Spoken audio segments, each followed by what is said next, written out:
Probably around 2007, 2008, right around that time. And we got down there and we got to the arena. We go to we get into the locker room, and there was a long bench, almost like a parked bench in the locker room, and me and Devon took the bench. And all of a sudden we're there, and here comes Jose Gonzalez, the Invader, walking right up to me and Devon. He introduces himself. He says, "Hello, boys. It's very nice to have you here. Thank you for coming." He was so pleasant. He was so nice.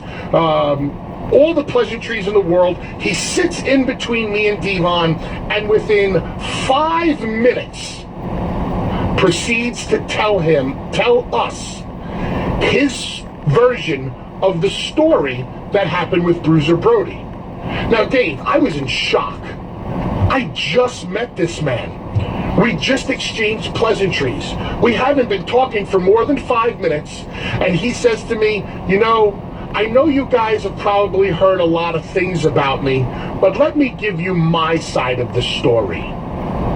Proceeds to tell us why he did what he had to do, or whatever his version of the story was. And then he told me, "And that's why I never leave home without this."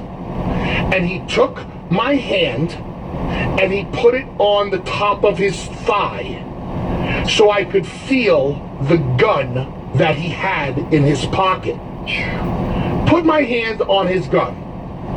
And then he gave me my hand back, and he's like, "Guys, tonight's going to be a great show. Thank you very much for doing business. Pleasure to meet you, yada, yada, yada." That was a surreal moment.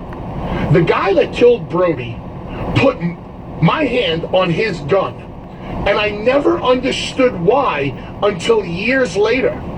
I was on a plane with Tony Atlas.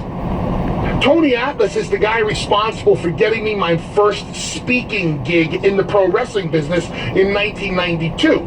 So I had a relationship with that. And really quick, for those who don't know, Tony Atlas is the one who carried Bruiser Brody and went to the hospital that night he got stabbed.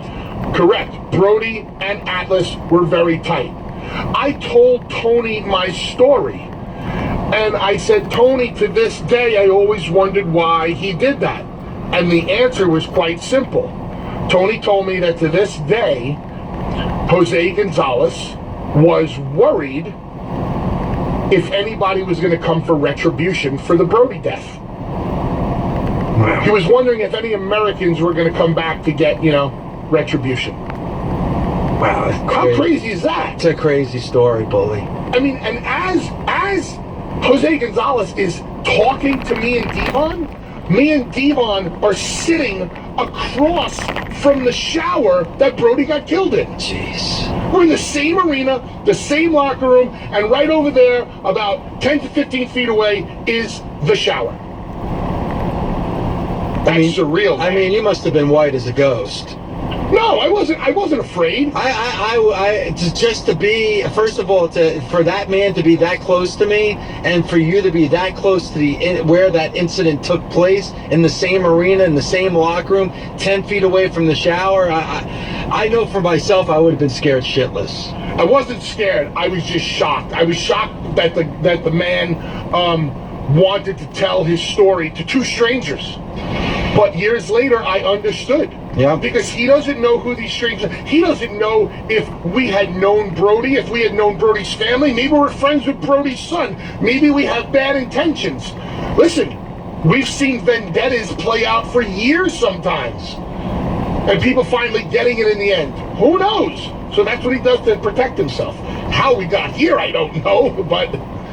Good story. No, Bully, thanks for sharing that story. Incredible story about Bruiser Brody and what happened that night in Puerto Rico. And we're talking about what's going to be taking place tonight.